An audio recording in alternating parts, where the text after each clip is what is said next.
Many, many years ago, 30 plus years ago, my husband's family had a Christmas tree farm in western Wisconsin. The herbicide that they were using at the time killed everything except for milkweed, which is, of course, the host plant for the monarch butterfly. So they had 80 acres of Christmas tree rows, and in between the rows, it was solid waist-high milkweed.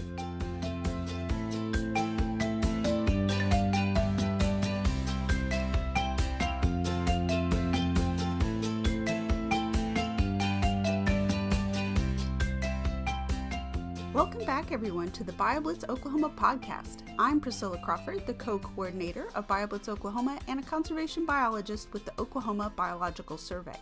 I co-host this podcast with Angelina Stan-Campiano, the Oklahoma State Park Senior Naturalist Coordinator. This podcast is an extension of our BioBlitz Oklahoma events. Now we can celebrate Oklahoma's biodiversity with you all year round. We have been on a bit of a podcast hiatus because things just got super busy for Angelina and me as things started to open up after the winter of COVID lockdown. I don't know about you, but it seemed like all of a sudden I went from struggling to find things to work on during the winter to having more projects than usual for the spring and the summer. And now here we are, the middle of July. I'm embarrassed to say that I recorded this podcast back in February. I think we were in the middle of the Arctic blast that seems so long ago now, but here we are in the middle of summer. In fact, in the recording, you can hear the peeping of my newly arrived chicken chicks, which were under the heat lamp in the next room. Those little ladies are full grown and should be laying eggs any day now. That tells you how long ago this podcast was. Anyway, you are finally getting to hear my last recorded episode in which I talk with Jane Breckinridge. She's a butterfly farmer, a nonprofit director, and a pollinator conservation advocate in the state. She works extensively with the tribes in Oklahoma to restore and protect pollinator habitat and provide economic opportunities in rural Oklahoma. The delay in publication of this podcast in no way reflects how I feel about this topic or my conversation with Jane. I'm afraid time just slipped away, and audio editing takes time, and fieldwork was calling. In fact, it was extra difficult to edit this episode because Jane and I talked for well over an hour, and I like to try to keep these podcasts to less than 60 minutes so that I use your time wisely. Jane's commitment to pollinator conservation and her work in Oklahoma have inspired me. I hope our conversation gives you a little inspiration too.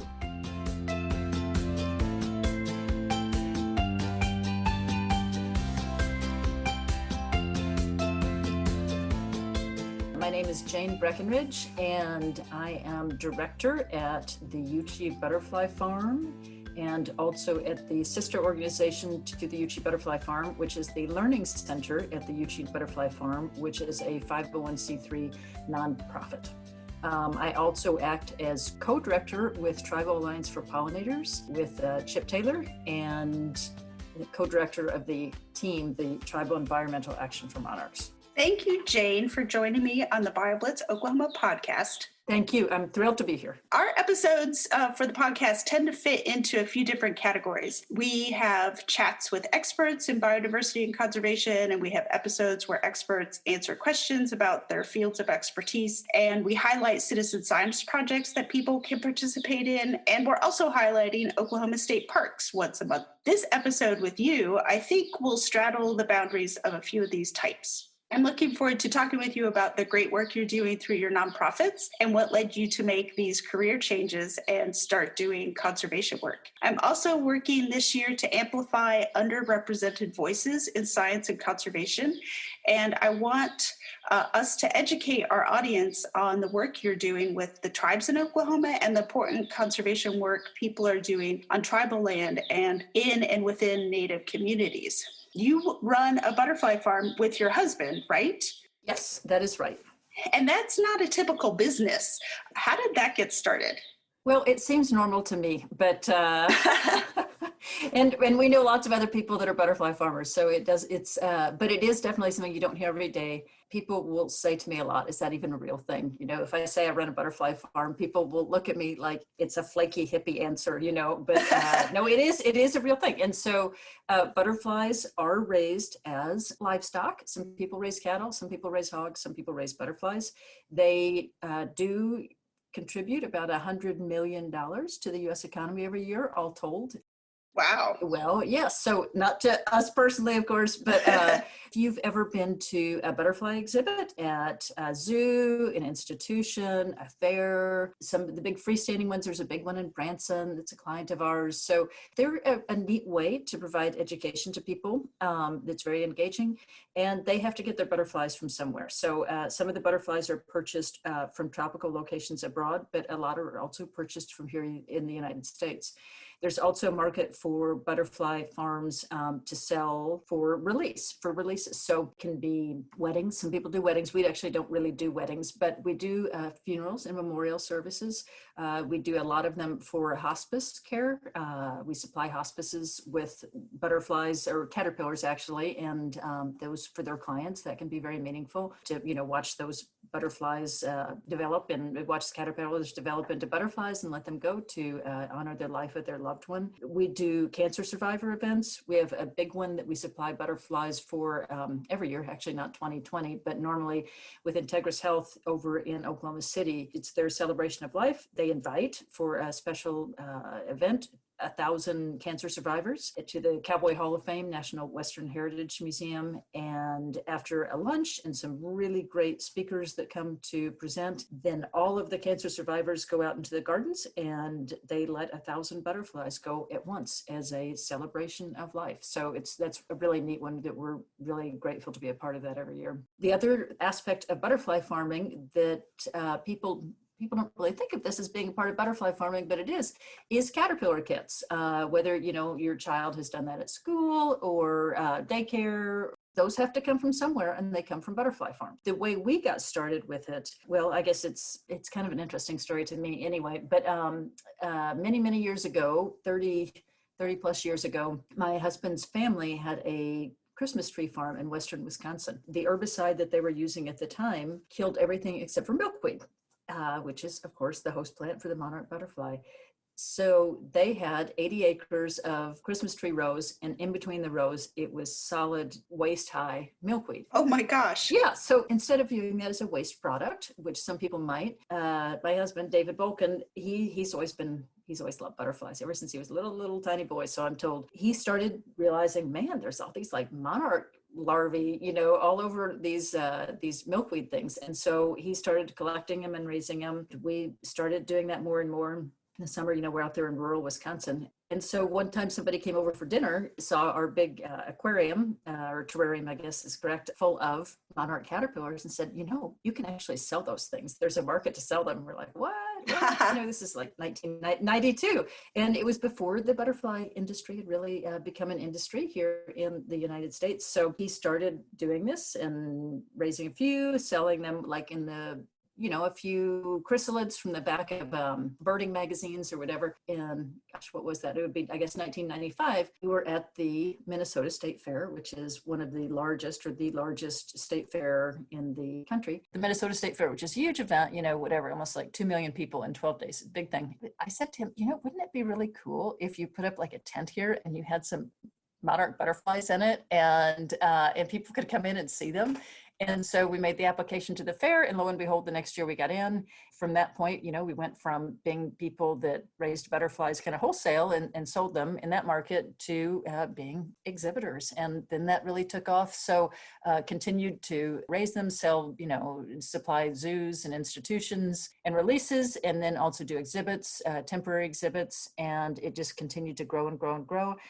Meanwhile, I kept actually my day job in the magazine business and then helped out at the butterfly farm on the weekends, in the evenings. Long days, always. But it was your husband's day job. It was his day job. So he used to be full-time with the Christmas trees, did that in a pretty large scale. And then after a while, butterflies were actually more profitable then Christmas trees, and the weather was sure a lot nicer in Minnesota to be selling butterflies in the summertime than Christmas trees in the winter. So he transitioned over and eventually just phased out the Christmas trees, just did butterflies. It continued to grow and grow and grow over time, and that exhibit in Minnesota grew, and pretty soon then we had people from other places that wanted us to come do temporary exhibits too. So we started working a lot in Canada, just really all over the United States and Canada, setting up temporary butterfly exhibits. So your original farm was up in Wisconsin? It was. So it was Lucky Pines. And then eventually it became a butterfly farm back in, gosh, what would that have been? I guess 2004. We moved back here. Because you grew up in Oklahoma, right? I did. So I went away to school up in St. Paul, McAllister College, and that's actually where I met David. Just stayed for a long time, 22 years. As my 40th birthday was approaching, it was very crazy, but I got homesick and I wanted to come back home. So we did. So we sold our beautiful 1911 Foursquare in St. Paul, and I left my fancy job in downtown Minneapolis in the big shiny office tower with a heated parking space. And we moved back to Leonard, Oklahoma, and people, to live at the end of a dirt road. So people thought it was temporary insanity. However, it's been really by far the happiest, best chapter of my life. But there was a draw for me because the land where we are, in 1899, when they were dissolving Indian Territory, my great-grandmother, Neosho Parthenia Brown, she was deeded that 160 acres as her allotment. The settlement, when taking away the Creek Nation, they gave everybody who's registered an allotment. So that was her allotment, and that's where the butterfly farm is now. So we are literally fifth generation here working on this. Her dad was in this area before her, and we've got young family members now. So I guess technically 6 generations have worked this land. But we are an Oklahoma Centennial farm. We have been in continuous operation by one family for touching 3 different centuries now. It was a big draw for me to come back and to be a part of that history. What those ancestors would think about a butterfly farm. It's something that I actually do think about a lot, because my great-grandmother, who was she was just a really amazing person. And I was fortunate enough that I knew her. I was about 6 when she died. I have a very distinct memory of her, and she just was a very large person in she was actually a tiny person. She was about 4 feet, 10 inches tall, but she was very large in her life and her legacy. So that land, her land, she held on to it no matter what. I mean, she became widowed, depression, not personal depression, but the Great Depression. Mm-hmm. She had so many challenges, hard to even have the money to pay the taxes. And she held on to that. And so not only did she hold on to it, but she always used that land to help people. There was always people living in her house down there, relatives, family members, friends, times were hard back then. And she always opened her doors. She farmed sustainably, back in the day, raised chickens, sold the eggs, raised the crops to feed the chickens, raised cotton, fruit orchard, everything, hogs, turkeys, everything. She wanted to use that land to help people. Her father was Chief S.W. Brown. He was our last true chief of the Yuchi people. So I think she learned those values from him. And land for Native people, land, it's everything. It's culture. It's what we take care of. It's not even something that really has to be talked about. This is just what we do. And so she did that with her land, and now I do it with the land in a new and different way, but I think in a way that she would very much approve of, because we're trying to preserve land, we're trying to help our Native people, we provide employment to our Native people, and we educate people too. And so educate people about the history of the tribes in this area, about how they can take better care of the land, supporting biodiversity, native plants, science education. I can't imagine that she would have thought, that this would be, now, but I feel very much like she would approve. Yeah, no, it just seems like such a very different kind of agricultural lifestyle that she might not have even considered at the time. Well, it is. But I like how you describe it fitting in with how she felt about the land and how she felt about using her property. It's so nice to hear a story where Native American people were able to keep their allotment. It seems like I hear so many stories about almost people being tricked to selling their property for too cheap, or having to, like you said, losing it because they weren't able to pay the taxes, because there's so much stacked against non-European citizens at the time. Right. And many of whom didn't even speak English.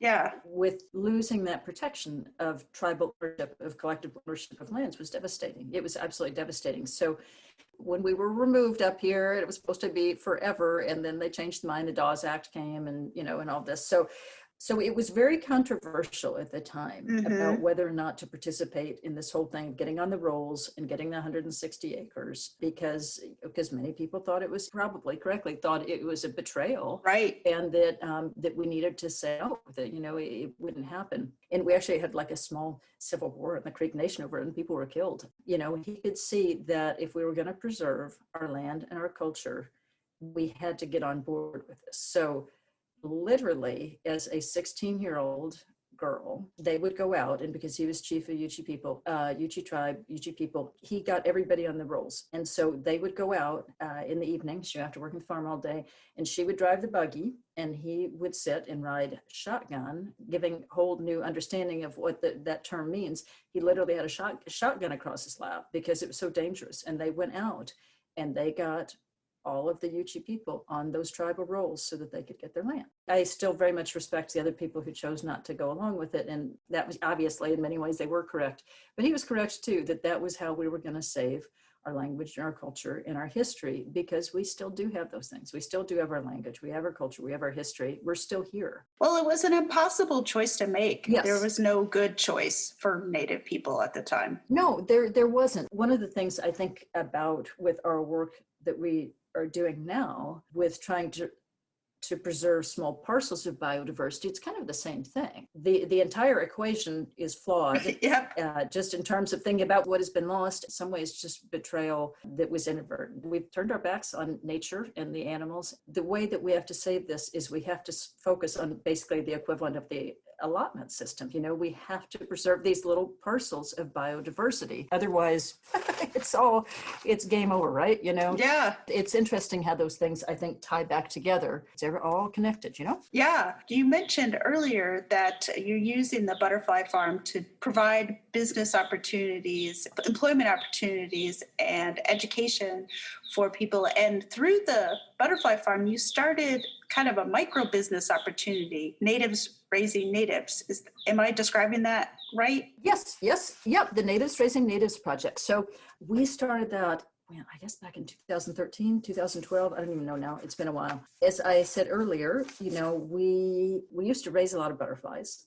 And then when we were on the road so much, we literally would be on the road all summer long doing butterfly houses all across Canada and Iowa, Texas, anyway, all over everywhere. So we couldn't really raise our own butterflies very much anymore. We ended up having to buy them. And who we bought most of them from was a project down in Costa Rica that was training indigenous people to farm butterflies in their own land as an alternative to logging off rainforest. It's just a very cool project that they do. So people are having sustainable economic development in a way they wouldn't otherwise. They're doing that instead of mining or logging or whatever. The project that we work with down there is actually replanting trees back to rainforest that's been logged off. Anyway, it's a very, very cool project. And so we loved sending money down to them and being able to do business and support those good works. But there was a point, when my husband, who was actually an econ major, pointed out, we've got a lot of indigenous people right here in Oklahoma. You should really be doing something with the tribe here instead of sending all that money down there. So not that we're not bad to send money down there, but it could also do a lot of good here. So we launched this, and it really based on that model. I guess the good things about it is that we had that as a template and we knew it could work. Because it was something that nobody else had really done in the United States. So the way our project works, the Natives Raising Natives, we've worked primarily with Creek citizens down in the southern part of the Creek Nation, down in Ofuskie, Hughes County, and Hughes counties, south of I-40, Willika area, Wetumpka area. We supply all of the training and equipment and supplies and everything to get them going, because it's one of the big obstacles for people to, have economic development is lack of access to capital or training. We make sure that people don't have to have that risk, or people that are economically disadvantaged, they're not left out because they don't have money to invest initially. But it's not a handout either. People have to, they have to work hard, they train, they learn. Everything that they raise in the program, we agree to buy back. Those butterflies in turn then go to our client. One of the things is that if you fail initially at this, it's the test you can't fail. So even if you accidentally kill all the butterflies, you aren't charged back for that. We just help you figure out what went wrong. We talk you through it, work you through it. Let's do some more training. Let's try and figure it out. We've got coordinators that actually go on site. They bring supplies. Transportation is another big challenge. Right. For some folks down there. So it is up here in Tulsa too. I guess it's a problem everywhere, but down there, because it's pretty rural, we have coordinators that actually go and bring the supplies to people. They can pick up the butterflies from people. They can provide on-site technical assistance. So we've tried to identify what were the obstacles that were preventing people from engaging with the economy, and tried to address them all pretty systematically. With the project, it's partly about economic development, obviously, and being able to do that in a sustainable way, and a way, for our Native people who live in rural areas and allotments that are still down there. A lot of people still live on allotments down there. There's not the infrastructure down there to bring sustainable employment. People aren't going to leave their land, so how can we bring the employment to them? So that's part of it. The other two things that are just as important to me, the second thing is to try and build awareness of the need to conserve the ecosystems that support these butterflies. You know this, Priscilla, I do too. It's like we talk about biodiversity and how important it is to protect, robust biodiversity and for long term, blah, blah, blah, blah. Anyway, that's very clinical. It's very clinical and it's very bloodless. It means a lot to scientists when you say that and the ramifications, but for lay people, I don't know, it doesn't really explain the scope of what it is that we're talking about losing. How does, I guess, I'd careered in magazines for 30 years. How does that impact the work you do now? Well, because that's what I think about a lot is communication, because I am not a scientist. Bless you all for being scientists. It's really hard. You guys are really, really, really smart. And, and we are so grateful for all your contributions. But I can contribute in a different way because I'm not a scientist and I have spent a career thinking about communication. How can we communicate that information to non-technical folks? People are tactile, they're visual, and people engage with stories. I think that's very ancient with our brains, is to engage with stories. So for people to be able to go to one of our exhibits and to be able to see those butterflies and have them land on you and see how beautiful they are. People don't get outside enough anymore. And in town, the butterflies, so many of them have been, decimated. To be able to actually have that interaction, even if it's in a controlled setting, then when you say to them, these butterflies, these lovely butterflies, you're looking at these lovely delicate things, this species is likely to be gone in 5 to 10 years. We don't have enough habitat, things are too challenging for them.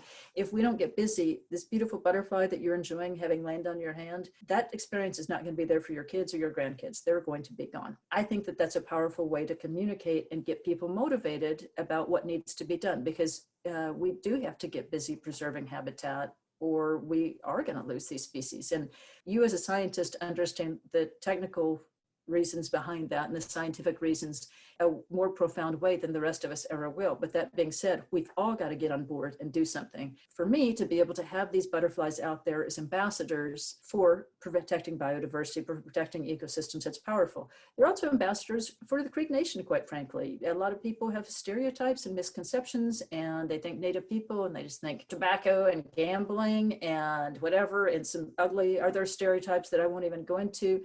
To have those butterflies out there as ambassadors, yes, we are still here. We're taking care of our lands. We're both modern and ancient people all at the same time. That's the second part, is having those out there is to promote conservation as ambassadors. But the third thing, which is really also really, really important to my mission personally, is to be able to provide a hands-on science education tool for youth, particularly Native youth, who are Native people, as you know, are so underrepresented in the sciences, the STEM fields.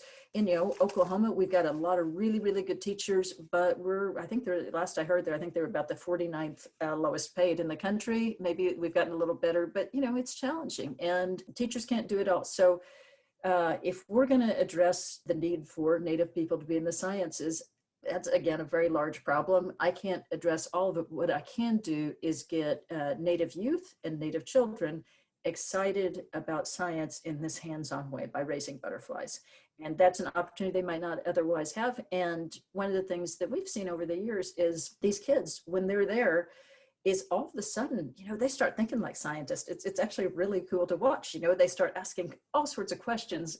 How do they eat? How do they live? It just, you can see the mind go, even like counting colors, life cycle. Anyway, it's a gateway for all sorts of really interesting inquiries that can get kids excited about this stuff and looking and learning and building that whole citizen science thing. I think that's an opportunity that all children should have, not just, frankly, white suburban middle class kids. So we're out there, we work with tribes all over the state and go out and provide this education. We do what we can, going out there in the rural areas, bringing butterflies, bringing caterpillars, just talking about it. Certainly with our Creek citizens that are part of our project, that's taken to a whole nother level, because for the people that participated, at least last year, every single one of those households, I believe, virtually all of them, had children in them. Either they were grandparents raising grandchildren, or they were single parents with kids, or they were, families with kids, getting those kids involved. So those kids are they're learning about science.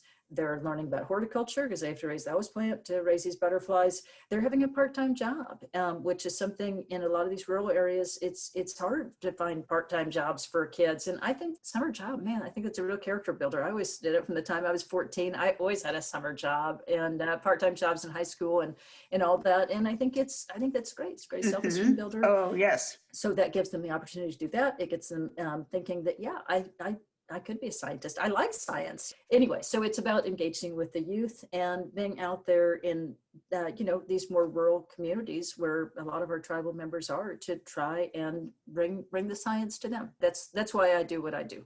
And I think it's really important that these kind of projects, too, also bring a conservation ethic to young people, which they don't necessarily get in a traditional school setting, or even amongst the older people, because we're in a capitalist society where making a lot of money seems to be the goal in life. Introducing these conservation topics and that they could potentially be career opportunities, I think, is good for people to see when they're young, because they might not realize that those opportunities are there. I mean, you're providing an example as like, here, we run a farm for butterflies. That's probably not something a lot of these kids in rural areas would have ever even considered as a potential career opportunity. Yeah, so it's very cool to be able to do that. So I will say something, though, working with Native kids, just my experience, you don't have to teach them conservation ethic. It's there. It is so ingrained in the culture. One example I use sometimes, and this is a true story,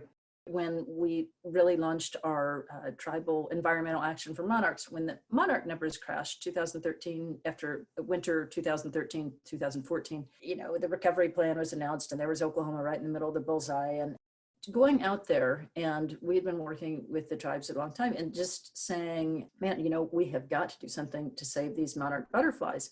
And dealing with tribal leadership, I never, ever, ever once had anybody say, why do we need to save the monarch?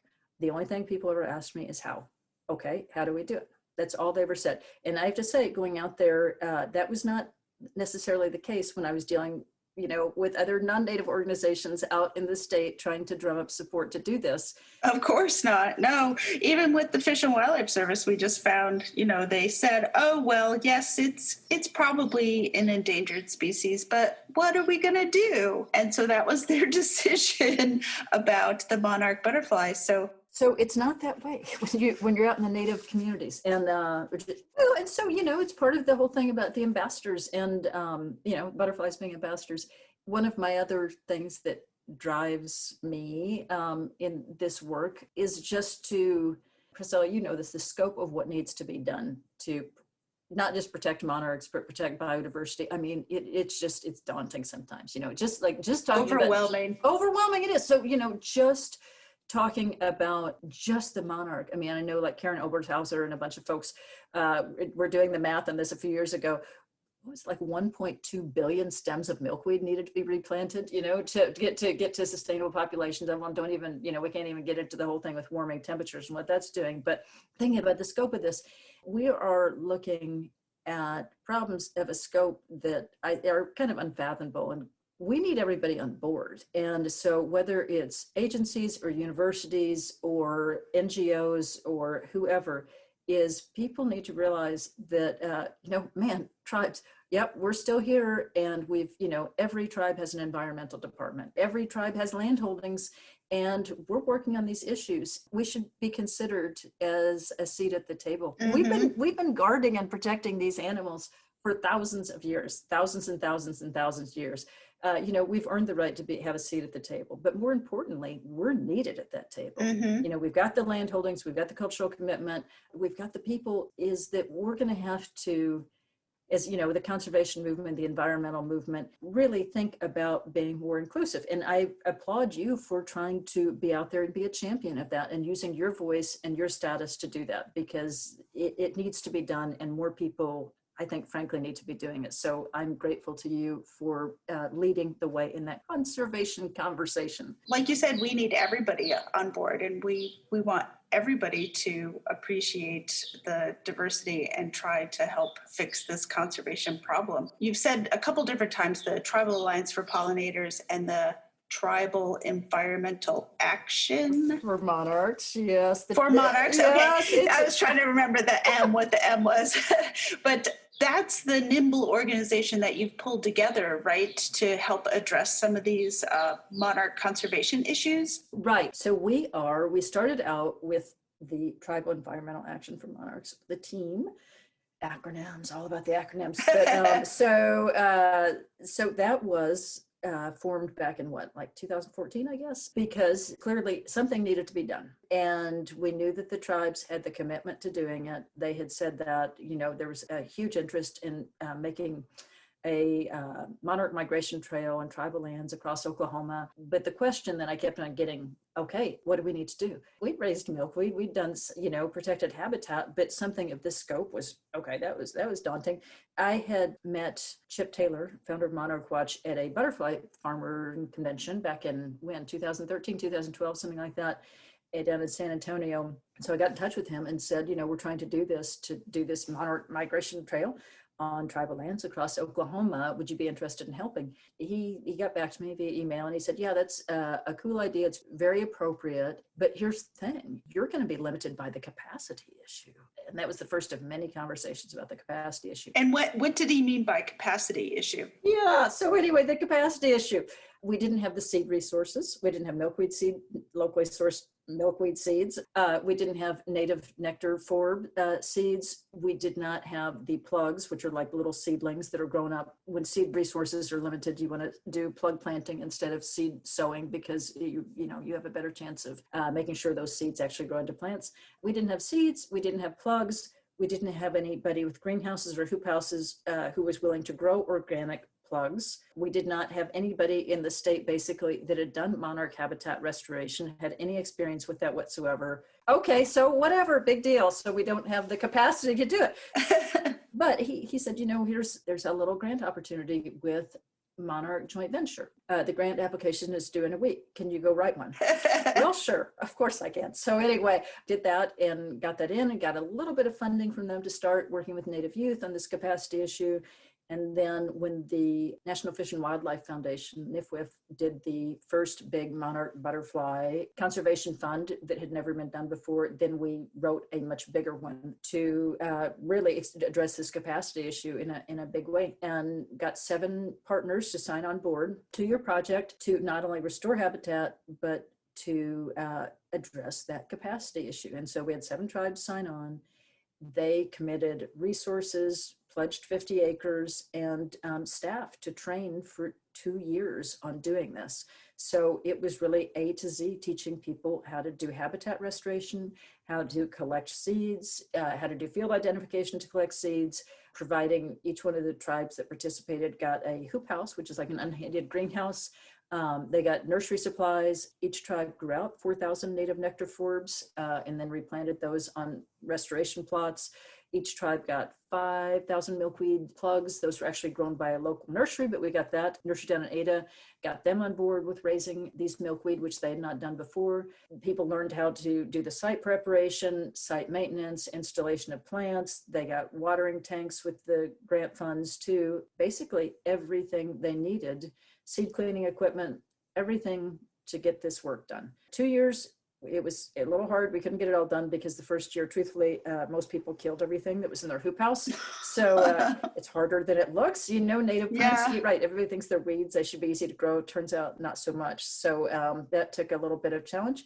But by the second year, everybody got it done. And they've all continued on, maybe not to that level, but in some fashion, all of the original Alliance of 7 tribes have continued on with this work. It's become, part of what they do now, and they've got the capacity to do it. Some of the tribes have even done some native plant production just to provide those to other tribes. The Chickasaw Nation has a big program, don't they? They've got a huge program. And so they were really the saviors of this program because they were already doing some native plants at their cultural center. They had some experience with that. Plus they had an entire horticultural staff down at the cultural center down in, so they had like 30 people on their horticultural staff, and they had an cultural ecological resources specialist who had been already working on these issues for quite a while. They could provide leadership, support, training, everything. They completely committed to doing this. They also grew tens and tens of thousands of milkweeds and native nectar plants that they gave away at events at their cultural center to people to the region who came in to do events, caterpillar kits, everything. They have really taken this on as a central mission to what they do. So I'm both Creek and Yuchi, and Yuchi Language Project, which is working very hard to save our language, and they're wonderful folks.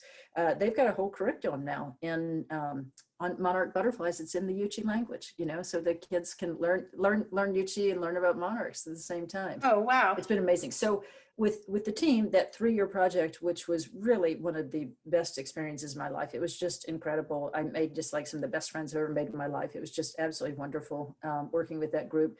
But we had a lot of other tribes that wanted to come on and start work and start doing stuff too. So that's why we expanded, and we did the TAP, the Tribal Alliance for Pollinators. So we expanded both the number of tribes we worked with and just the focus to move beyond monarchs to supporting all pollinators. With land restoration. The TAP has grown to be actually pretty big now. We've got, two full-time employees. We've got a really great seed bank that is available for any tribe or tribal effort to use. It's all done by ecoregion. Everything's sorted and kept by ecoregion. Everything is cataloged by, species, where it was collected, ecoregion, everything. And then we try and provide seeds back to as close as possible to, when people are doing restoration work, to give them seeds that were collected as close as possible. We do that. We have some plants that we provide to people, for people that don't have their own greenhouses yet.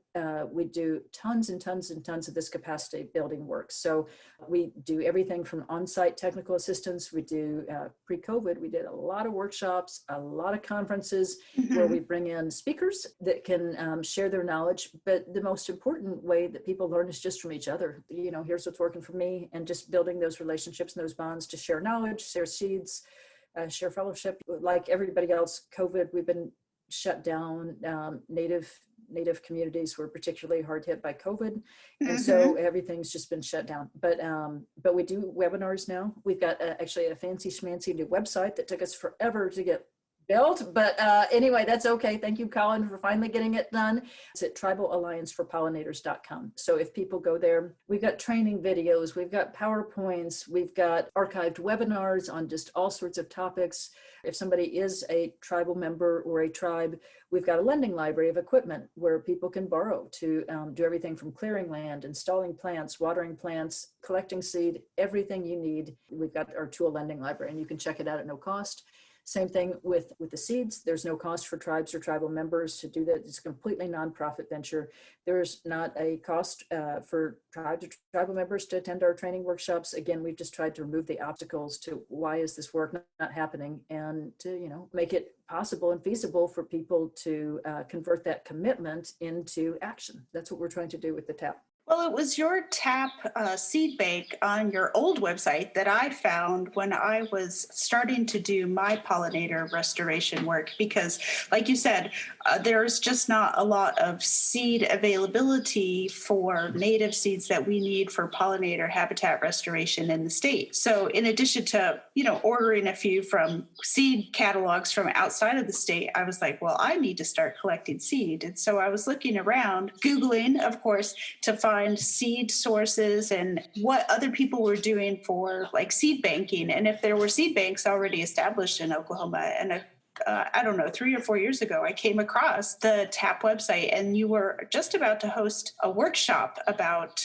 everything you're doing at the time. And I sent you an email. I was like, I'm not a tribal member. I'm a biologist, and I'm interested in doing seed collecting for pollinators. Could I attend? And you were like, sure, come on to our workshop. So that's how I got to know you. From there, just sitting there listening and being inspired by all of the work that was going on, I do a poster series through the Biological Survey, and I was trying to figure out what our next topic was going to be. And I was like, we have to do pollinators, and we have to get the Tribal Alliance for Pollinators involved. And I think I approached you at the end of that workshop and said, hey, Jane, you want to do a poster?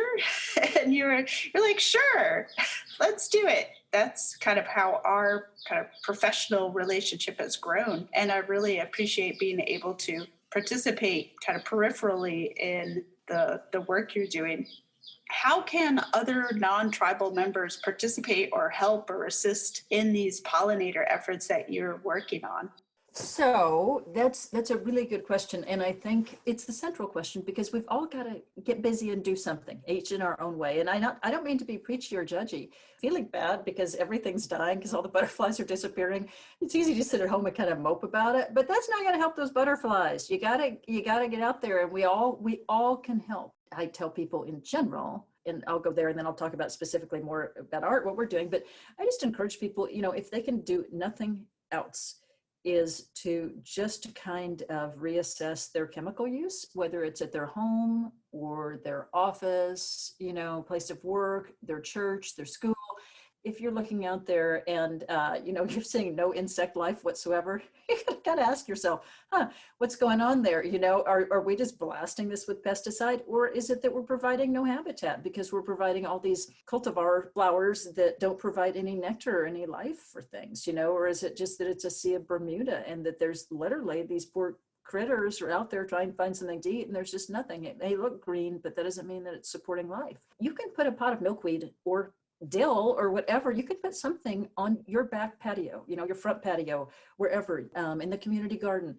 Everybody can do that, and every little bit helps. When people do that, I always hear back from people later. They're like, yeah, I had I had monarchs come and lay eggs, and I supported caterpillars in that little potted milkweed on my porch. Those are butterflies and caterpillars that might not have otherwise happened because they were having trouble finding habitat. Don't just blast everything with pesticide. It's not just killing ugly bugs. It's killing all those things. It's People like, well, I put in this butterfly garden and nothing's there. I'm like, are you spraying pesticide in your yard? Well, yeah, but just to kill the bad bugs.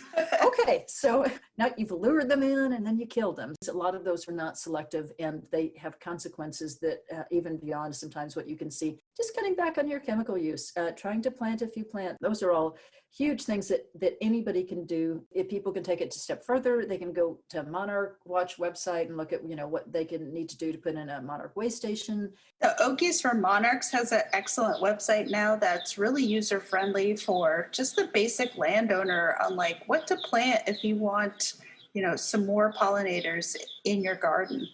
The resources are here now in Oklahoma. We finally have them. A lot of people work so hard to get them. Also for us, for TAP, we're always looking for volunteers. We're looking for volunteer seed collectors, people to help us with training guides. We need help. We all need help, doing this. And so go to our website if you want to sign up for our newsletter. We would love that. Please, it's a big tent. We want all the help we can get too. So. And I'll put all these links in the show notes for the listeners so they'll be easy to find so they don't have to remember while we're talking. Oh, okay, terrific. So, in addition to hearing from you about these really incredible conservation projects that you've gotten started, I also wanted to talk to you about how you personally got down this path of nonprofits and conservation. Because, as you mentioned a few times, your first career was something quite different and in a shiny high rise with a glossy magazine, right? Yeah, that's totally true. So yeah, yeah, and it sounds so preposterous, but yeah, Minneapolis St. Paul Magazine, and then was our core title. But we did magazine for Delta Airlines, the Minnesota Twins baseball team. So yeah, we did, Twin Cities Business Monthly. We did all sorts of magazines. So my career is in that. It's actually in marketing, the marketing and business side. So, but I think those are really important skills, like you mentioned before, like communication and getting the word out for these conservation projects. That's something that the scientists have been really terrible at. A lot of scientists were kind of trained to have like kind of a neutral feeling about things, like here are the facts, you guys decide what is important. That was a little bit like before my generation of science, learning science and as a PhD student. So now, as I learned, conservation was a little more in the forefront, and you could start to say things like, this is terrible for these species, but we're still really bad at communication and getting the point across and trying to convince people. So I think the marketing aspect is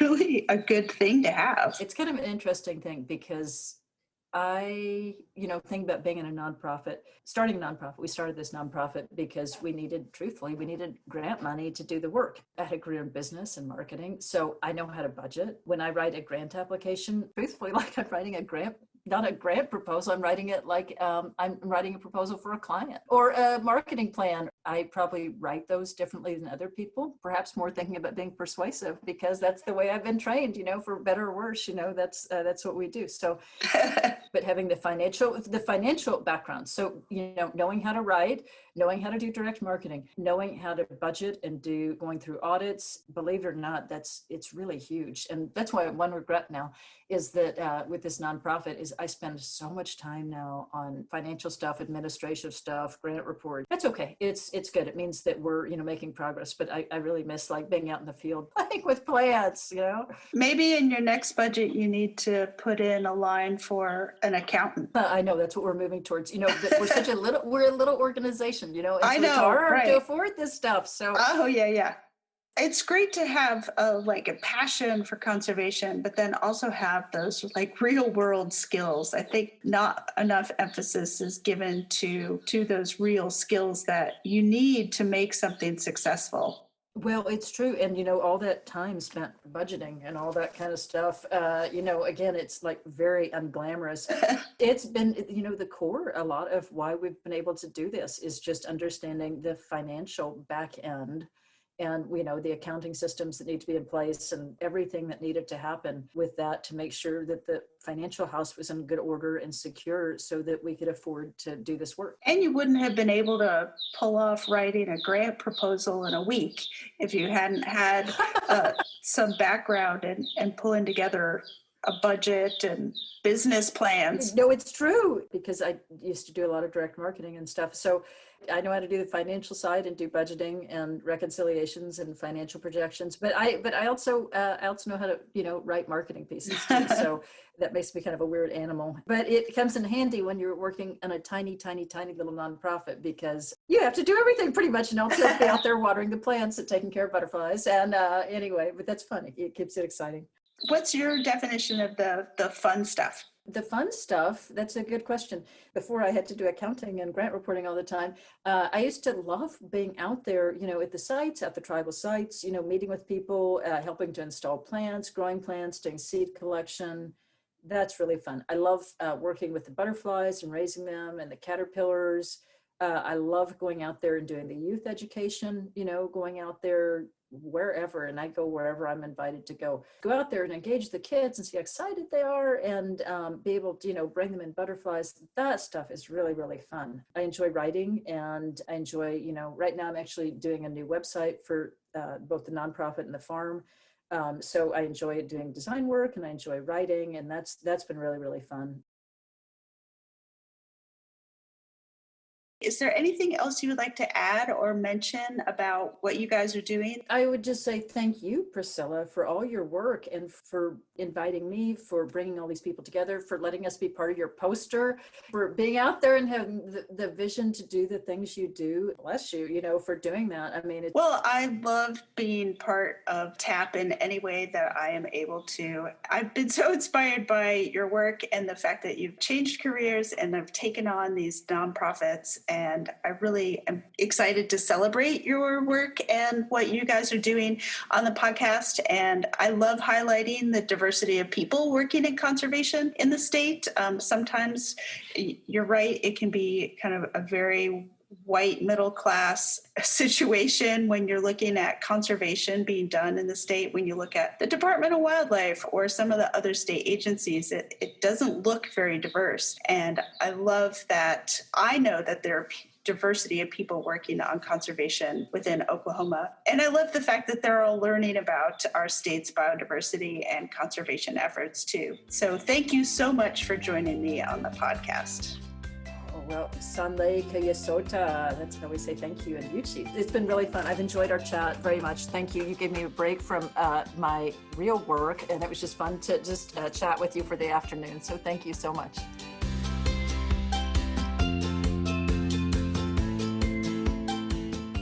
And thank you, all our podcast listeners. We will be working on upcoming podcasts, and we encourage you to send in any suggestions for interviews or topics that Angelina and I can cover. We are excited to let you know that we are planning to host our Fall BioBlitz Oklahoma weekend in person this year. The dates are set for October 1st through 3rd, and we will be at Roman Nose State Park. Details will be announced in August, and registration will open August 16th. Stay informed by following our Facebook page or signing up for our e-newsletter on our website, biosurvey.ou.edu/BioBlitzOK. Look in the show notes for a link. Hope to see you all this fall in Western Oklahoma. This podcast is a project of BioBlitz Oklahoma, an outreach program of the Oklahoma Biological Survey at the University of Oklahoma and Oklahoma State Parks. We hope that you have time to step outside today and explore Oklahoma's amazing biodiversity. Remember, you can find biodiversity right outside your own door.